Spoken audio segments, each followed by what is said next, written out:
Gustavo, bienvenido. Todos sabemos que un profesor emérito distingue una trayectoria académica y profesional destacada. Vamos a hacer el esfuerzo de en poquito tiempo recorrer algo de esa trayectoria, y lo que me gustaría para arrancar es llevarte a la juventud y preguntarte cómo decidiste o por qué decidiste ser economista. Bueno. Bueno, gracias por la invitación, antes que nada, ¿no?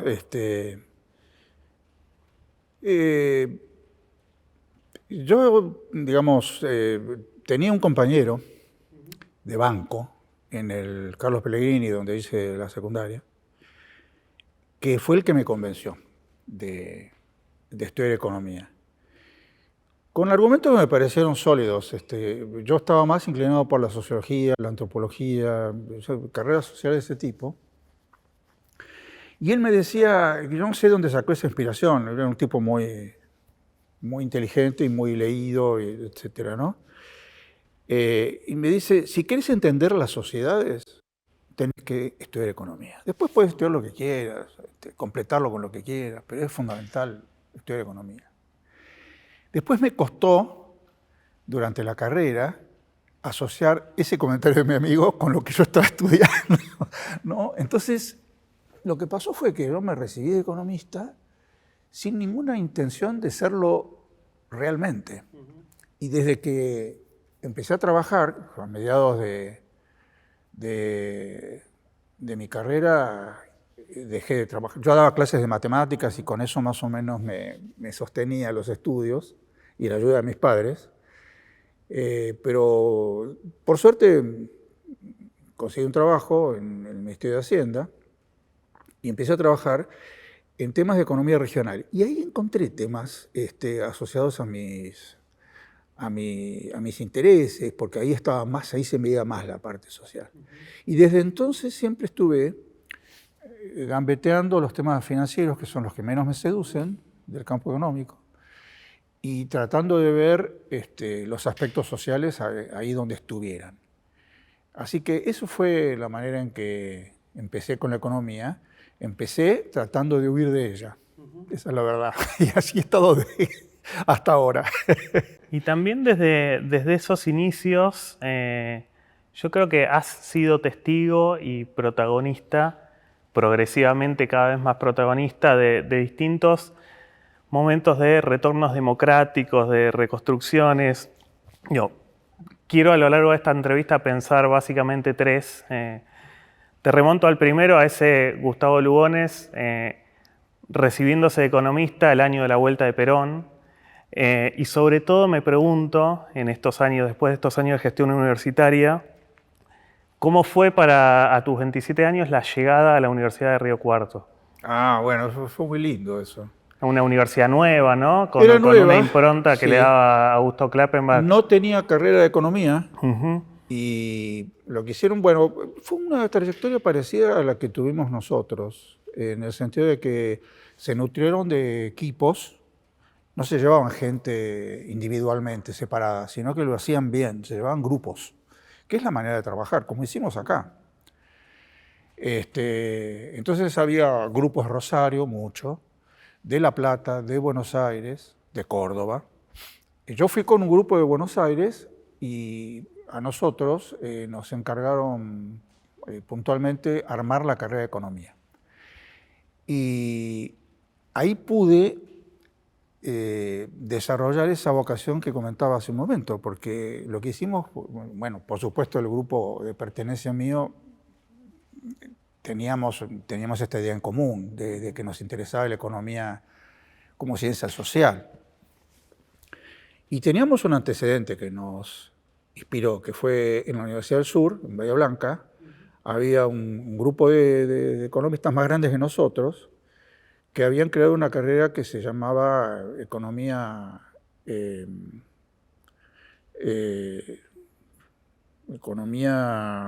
Política y Social. Bueno, no me acuerdo exactamente el nombre, pero el nombre reflejaba la intención de darle un componente histórico y social al estudio de la economía.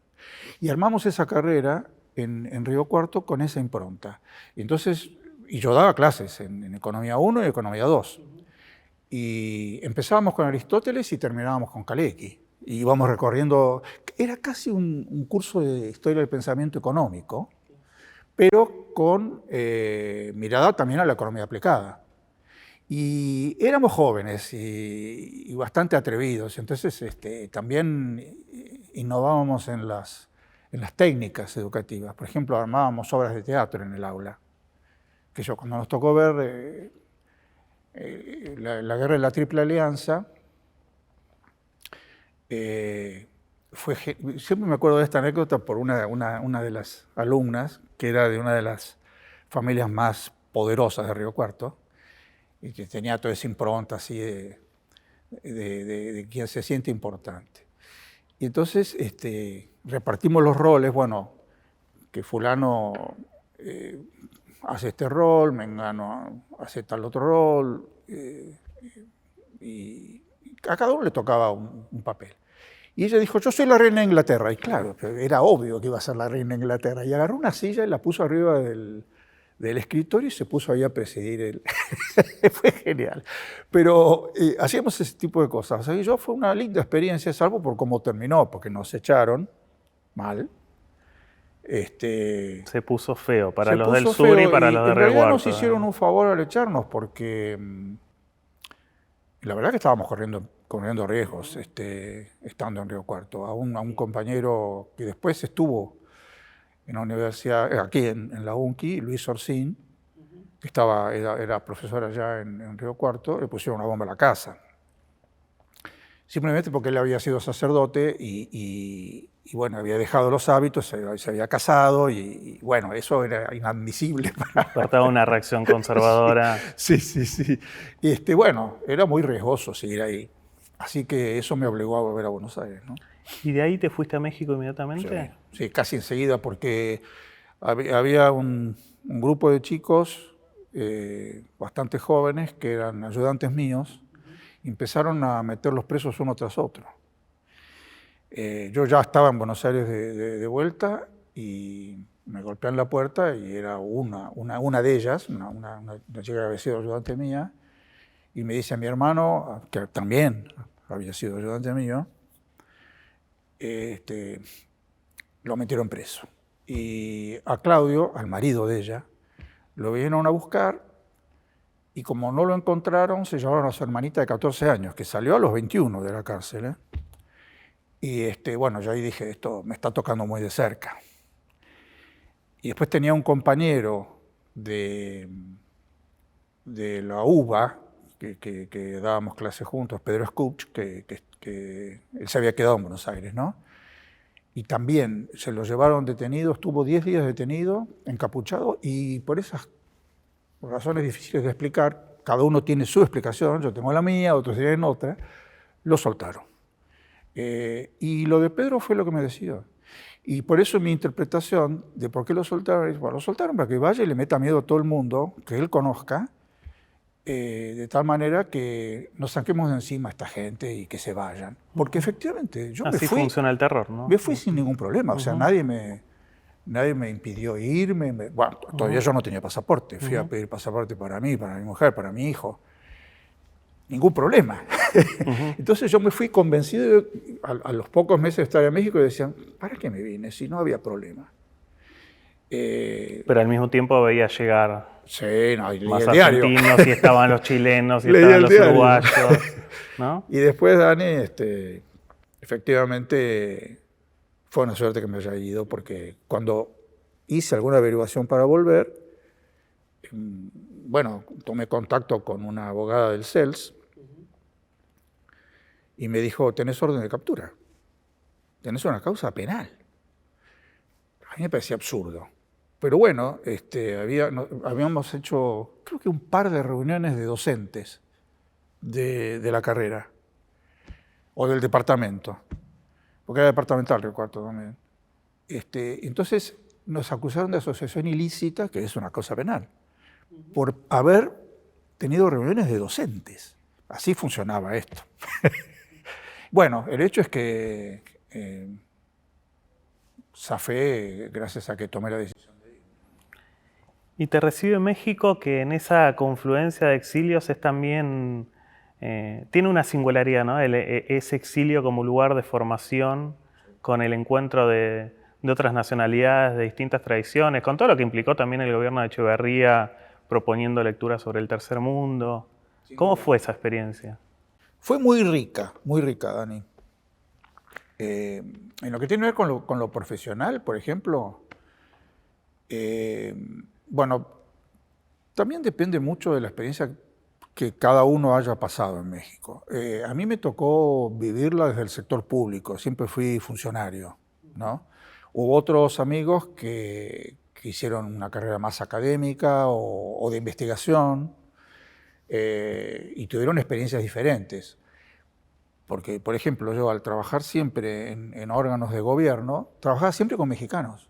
Mis compañeros de trabajo, y que pasaron a ser mis amigos, eran mexicanos. Y yo mantenía mis relaciones con el grupo argentino, teníamos una especie de grupo de terapia, ¿no? Todos los martes nos reuníamos a supuestamente discutir de política, ¿no? Y de cuándo íbamos a volver. Eso manteníamos, ese gueto. Pero yo salía del gueto todos los días para ir a trabajar. Mis amigos no, estaban todo el tiempo en el gueto. Entonces la visión sobre México es diferente. Y una cosa que yo descubrí es la enorme competencia que tenían los funcionarios mexicanos. Y yo había trabajado aquí en el Ministerio de Hacienda, como comentaba, y yo los encontraba mucho más competentes que nosotros.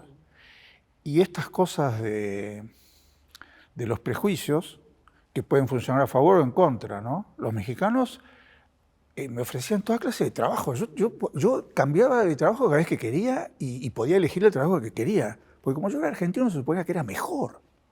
Y yo los veía a estos tipos y decía, estos son mejores que yo. Era una cosa, y al mismo tiempo Y además un sector público fuerte, ¿no? Muy fuerte, muy fuerte. Sin idas y venidas, sino que desde la Revolución Mexicana fuerte. era... Desde Cárdenas en adelante y sobre todo en esa época Echeverría, después López Portillo. Bueno, muy fuerte la presencia del Estado, las empresas del Estado. Bueno. Y los tipos eran increíblemente capaces. No hablo, qué sé yo en mi carrera como funcionario en México llegué a tener una dirección nacional con 100 personas a mi cargo. Laburaba, en realidad, efectivamente, con 6 o 7. El resto, la verdad es que nos costaba como equipo, no sentir que nos quitaba tiempo el ocuparnos de darles trabajo que después había que hacer de nuevo, no rendían. No podías delegar. Y eso tenía que ver, claro, y eso tenía que ver con este problema de la masividad de la universidad y esto de que por qué entonces yo no quise ser docente en la UNAM, porque el criterio era que no podías aplazar a nadie porque había que reemplazar rápidamente el asiento para que otro tuviera oportunidad de estudiar. Entonces, en realidad, la gente se formaba en las maestrías y doctorados. El grado no daba formación suficiente. Y por lo tanto, y no eran todos, no todos podían acceder a maestría y doctorado en México. En general eran pagos, eran caros, o tenían que irse al exterior. Así que había una gran divergencia en las capacidades, ¿no? Pero sí, me sorprendió la gran formación de los cuadros dirigenciales mexicanos. Aprendí un montón de manejo de grupos, de toma de decisiones, de trabajar bajo presión, cosas que en realidad yo no había vivido antes. Tener que sacar trabajos. De tu mirada sobre la economía y la necesidad de articular el sector público y el sector privado, el lugar del conocimiento, la innovación, ¿cuánto viene de ahí? Bueno, creo que ahí empecé a meterme con los temas más vinculados a ciencia y tecnología, a cambio tecnológico, etc., ¿no? Como yo siempre tuve inclinaciones por lo social, trabajaba en programas de gobierno con fuerte contenido social y muchos de ellos con muchos requerimientos de tipo tecnológico, ¿no? Trabajé, por ejemplo, en un programa que era directamente dependiente de López Portillo, que era el presidente en ese momento, un programa que Sistema Alimentario Nacional, creo que se llamaba. Después acá hicimos algo parecido, en algún momento, pero de lo que se trataba este programa era, se le daba a los campesinos cajas con alimentos, semillas, fertilizantes y herramientas. O sea, por un lado comida, por otro lado elementos de trabajo. Y lo que se buscaba era que hubiera distribuido en el territorio asistencia para que se utilizaran de la mejor manera esos elementos, junto con asistencia en salud. O sea, había un programa muy ambicioso y que vino con la época cuando empieza el auge petrolero mexicano. Entonces sobraban recursos en ese momento y había muchas necesidades. Entonces se decidió volcar una parte importante de esos recursos adicionales que trajo el petróleo a financiar este tipo de programas. Después trabajé en otro programa también bastante, para mí, completamente novedoso, ¿no? El programa de puertos industriales. El puerto industrial es un puerto en que las empresas tienen la fábrica dentro del puerto. Entonces está pensado básicamente para empresas que importan mucho y exportan mucho. Entonces compran un muelle o alquilan, tienen su fábrica, el barco llega hasta la puerta de la fábrica y después con una línea de ferrocarril quiero decir, una línea de unas vías con las que llevan la mercadería del barco a la fábrica y de la fábrica al barco, 50, 100 metros, lo que fuera, se facilita toda la operatoria. El ¿no? costo de transporte. Y para hacer ese programa me mandaron a Francia, a estudiar los puertos industriales franceses. Son cosas que yo ahora que vos me preguntabas, porque la verdad es que nunca pienso en esto, ¿no? Pero es increíble, ¿no? Además yo era extranjero, a veces yo estaba sentado en una reunión, ahí en la dirección, y decía, ¿yo qué hago acá? Esta cosa kafkiana de que no terminaba de entender bien cuál era mi rol ahí, cómo había llegado a esa situación, y cómo debía seguir con eso, ¿no? Mientras tanto me moría por volver a la Argentina, ¿no? Y no podía. Me tomo recién decías, acá hicimos algo parecido y no, voy a Argentina, no por yo. eso sí, no, sí, sí. me tomo de ese acá para ir al segundo momento democrático y preguntarte cómo fue esa vuelta a la Argentina y la reinserción. Bueno, primero fue con mucha ilusión, ¿no? Cuando asumió Alfonsín, entonces yo me animé, le llamé a mi abogada. Mi causa estaba radicada en Córdoba, en Río Cuarto, mejor dicho, porque era una causa de cuando yo daba clase en Río Cuarto. Y mi abogada era cordobesa, que era del CELS, pero de Córdoba. Y la llamo y le digo, mirá, quiero volver. Bueno, no, pero vos tenés orden de captura. Le digo, bueno, ¿cuánto tardás en sacarme si me detienen en Ezeiza? 24 horas, me dijo. Bueno, voy para allá, le dije. Nadie me detuvo. Y al día siguiente me presenté había asumido Alfonsín ya. Me presenté en el juzgado de Río Cuarto, me dieron la exhibición bajo caución y al final salí sobreseído en la causa. Pero bueno, tuve que pasar por todo ese trámite. Bueno, pero con respecto a tu pregunta concreta, bueno, mucha ilusión por el regreso a la democracia, por la retirada de las Fuerzas Armadas del gobierno, y las esperanzas renovadas de mejores condiciones de vida social y política. Y fue una época muy, muy interesante y al mismo tiempo muy, muy exigente para mí. Yo ya tenía hijos y no conseguía trabajo. Me pasó exactamente lo contrario de lo que me pasó en México, ¿no? Acá nadie me quería dar trabajo. Y me pasaban cosas como, por ejemplo, ir a ver a alguien que me recomendaba un amigo, mirá, fulanito, anda a verlo de mi parte, qué sé yo. Yo iba, le daba el currículum, tipo leían el currículum y decía, pero este es un currículum mexicano. Así como los mexicanos pensaban que como yo era argentino tenía que ser muy bueno, porque esa era la mirada de ellos, acá pensaban que si yo tenía un currículum mexicano, eso no tenía ningún valor. Decime qué es lo que hiciste acá. Y lo que yo había hecho acá lo había hecho 8 años antes. Y por supuesto no tenía el nivel de lo que había hecho después, o de lo que ellos necesitaban. Y estuve con varias personas que son conocidas, que no me quisieron contratar. Y una de ellas me dijo eso, esto es un currículum mexicano, pero despectivamente, ¿eh? Muy ofensivo.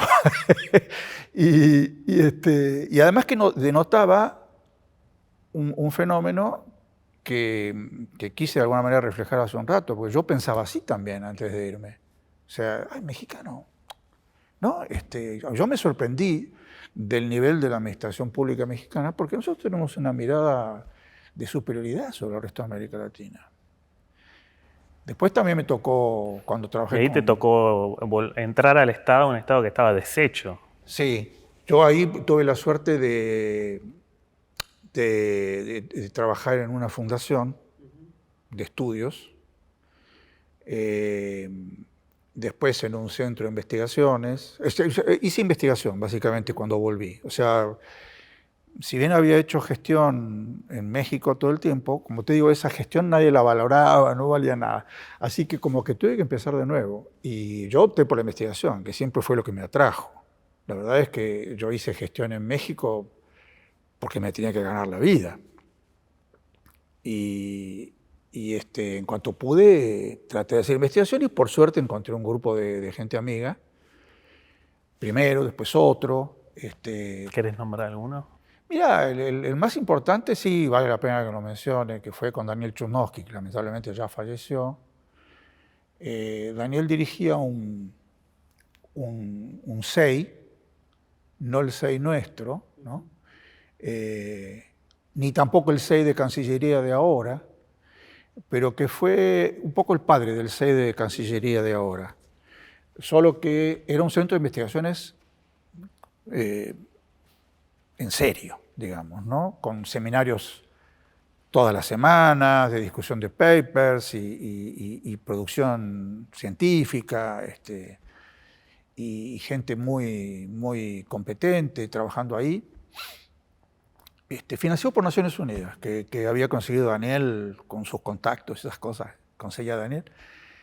Y esa fue una experiencia realmente muy... Bueno, y recién ahí, cuando llega Menem, se nos acaba el financiamiento, se nos acaba esa posibilidad. Yo te estoy hablando del 89, ¿no? Si no me acuerdo mal.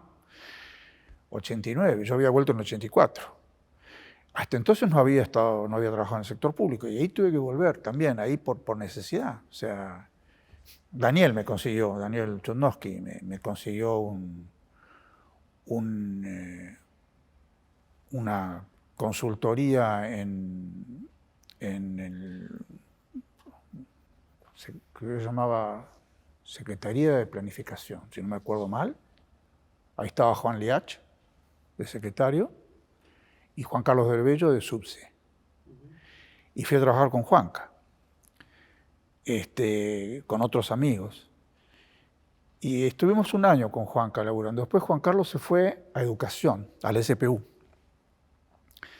Y yo me fui al CFI. Así que no era muy sector público lo mío, porque con Juanca era una subsecretaría de estudios económicos. Entonces lo que hacíamos era eso, hacíamos estudios. Igual, sin dedicarse a la universidad, yo ahí veo como una suerte de núcleo de intelectuales vinculados al peronismo que empezaron a pensar a la universidad y sobre todo al sistema universitario, ¿no? Sí, claro, porque además, enseguida, cuando yo empecé a trabajar con Daniel, me llevó a trabajar con él a la UBA también. Daniel era titular en la Cátedra de Desarrollo Económico y yo fui a trabajar con él, a la cátedra. Y justamente, ¿no?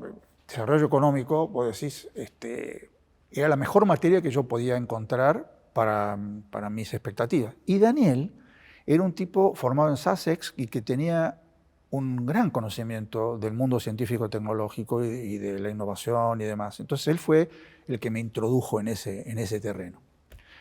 Y por supuesto también empezamos a pensar en el modelo de universidad, claro, en el sentido de qué tipo de formación tenemos que dar en la universidad. Yo empecé a meter en los cursos que daba en la UBA y después acá en la UNCI, los temas de ciencia y tecnología por la ventana o por como pudiera. Porque me parecía que ahí estaba el secreto del desarrollo, ¿no? Y del desarrollo, de las posibilidades de desarrollo independiente, de la soberanía. Si uno no domina el conocimiento, es dependiente siempre, ¿no? O sea, y desde luego un país chico no puede pretender tener un dominio sobre todos los terrenos, pero sí podés defenderte en algunos. Y la Argentina en algunos se defiende bastante bien. Entonces, bueno, tratar de apuntalar eso, ¿no? Ahí llegamos a la universidad y eso me lleva al tercer momento democrático y al tercer momento de reconstrucción, si querés, que es la Universidad Nacional de Quilmes en el 2004, ¿no? Bueno, una ida previa y un regreso que además Sí. coincide con el inicio del kirchnerismo. ¿Cómo Sí. recordás esos tiempos? Eh, Ese retorno yo también, ¿no? diría, Fue otro retorno. sí. A ver, básicamente dos cosas, Dani. Primero, yo siempre tuve espíritu institucional. Nunca tuve preferencia por manejarme de manera individual o personalista, digamos, ¿no? Tengo muchos amigos que sí, que prefieren no tener compromiso institucional, manejarse por la propia, digamos así. Yo siempre tuve una fuerte vocación gregaria, ¿no? Entonces yo quería pertenecer a una institución. Y yo había llegado a la UNCI en el 95, encontré, para mí esto era el paraíso. Yo venía de la UBA, que era una carrera de obstáculos para los alumnos y para los profesores, era, por lo menos en económicas, ¿no? Además, el edificio horrible, que había sido la morgue, ahí estudiábamos nosotros y dábamos clases nosotros. Y llegué acá y, bueno, me dieron un cubículo por donde ahora está el Departamento de Economía, claro. El cubículo que está en el extremo, el último cubículo, ese era mi cubículo, que ahora es una salita de junta. Ahí lo compartía con Fernando Porta. Y teníamos los arbolitos al otro lado de la ventana, los pajaritos. Al mediodía nos íbamos a comer al club Belgrano, se llamaba, San Martín. Ay, me agarró una laguna en Quilmes. Era un club social, ¿no? De familiar. Volvíamos, seguíamos trabajando, pero era un sueño eso. Y se cortó efectivamente cuando nos peleamos aquí con el rector de entonces y nos fuimos, ¿no? Y desde entonces yo la verdad es que extrañaba mucho la UNCI. Fue mi segunda casa la UNCI. Me acerencié inmediatamente. Y cuando me llaman los amigos que estaban apuntalando la candidatura de Daniel Gómez en ese momento, para rector, cuando estaba Hermácora, ¿no? En el año de transición de Hermácora. Me dicen, mirá, ¿por qué no volvés? Porque ahora las cosas están distintas. Y yo volví enseguida. Y la verdad que sí, me sentí muy a gusto y empecé a trabajar con agentes sociales, ¿no? Con Sabina Frederick, con Alfredito, con Alfredo Alfonso. Hicimos Runfla enseguida y había un montón de cosas que hacer y había mucho, muy buen espíritu, muchas ganas de hacer cosas y buen ambiente. Y una universidad chica, por lo tanto, todo es más fácil, más familiar, todos nos conocemos, ¿no? Así que sí, fue una experiencia muy linda, por lo que te digo, ¿no? Porque a mí me gusta lo institucional y yo encontré aquí una institución que me cobijara, y segundo porque se podía trabajar bien, ¿no? Y ahí llegó el 2008 y ese Sí. mismo año de la conferencia regional que dijo que la educación superior es un derecho humano, un bien social, Sí. se te elige rector. ¿Cuál dirías que es tu legado de tu gestión como rector? ¿Qué crees que se recuerde de esa gestión?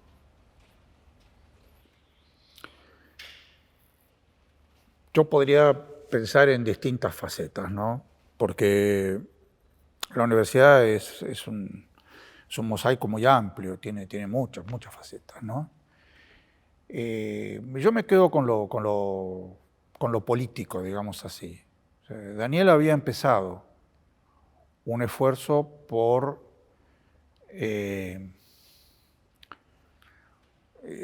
mejorar la convivencia, digamos así, que había quedado bastante herida con la ruptura con Julio y todo eso, ¿no? Del 2001, 2002, ya ni me acuerdo los años, ¿no? Y habían quedado como dos grupos. Y si bien nosotros en Convergencia éramos mayoría, estaba una oposición fuerte y enjundiosa. Y Daniel había empezado un trabajo de conciliación, digamos. Y yo me propuse continuar en esa tarea. Y la verdad, lo que yo recuerdo como el hito más importante y que creo que después se tradujo en esta armonía que por suerte todavía seguimos disfrutando y ojalá no se corte nunca, fue cuando logramos crear el reglamento de centros e institutos. Costó 2 años de trabajo eso, reuniones quincenales con la gente del SEI de entonces, que es donde estaba broquerada la oposición hacia nosotros, ¿no? Y digo el reglamento porque ahí, en el tema centros e institutos, se había como corporizado el enfrentamiento. Supuestamente, la gente que estaba en el SEI sentía que la investigación era... Ellos eran los que hacían investigación y los que sabían de investigación y los que tenían que definir los criterios, las pautas y los valores. Y cuando nosotros armamos el reglamento, lo hicimos absolutamente democrático. Digamos, se acabaron los centros que dependían del rectorado. Cuando yo asumí había 3, que eran a discreción del rector. Conseguías la plata, se la dabas a tu amigo y tenía el centro. Y eso se terminó. Y empezó a funcionar como funciona ahora. Vos querés armar un observatorio, un instituto, un centro. Bueno, juntás tu equipo, tus proyectos, los presentás al departamento que corresponde, el director se elige democráticamente por voto. Eso. Costó 2 años de trabajo eso. Pero cuando terminamos de discutir, después de esos 2 años, se aprobó por unanimidad el Consejo Superior. Y en ese momento fue como que habían desaparecido las reyertas y las diferencias que supuestamente eran imposibles de superar. Y a las siguientes elecciones, lista única. Y también se aprobó por unanimidad tu designación como profesor emérito, que yo decía antes, destaca una trayectoria, pero también un emérito es alguien que uno no quiere que se jubile por la capacidad de seguir enseñando. Gracias, Gustavo. Bueno, pero el agradecido soy yo, absolutamente.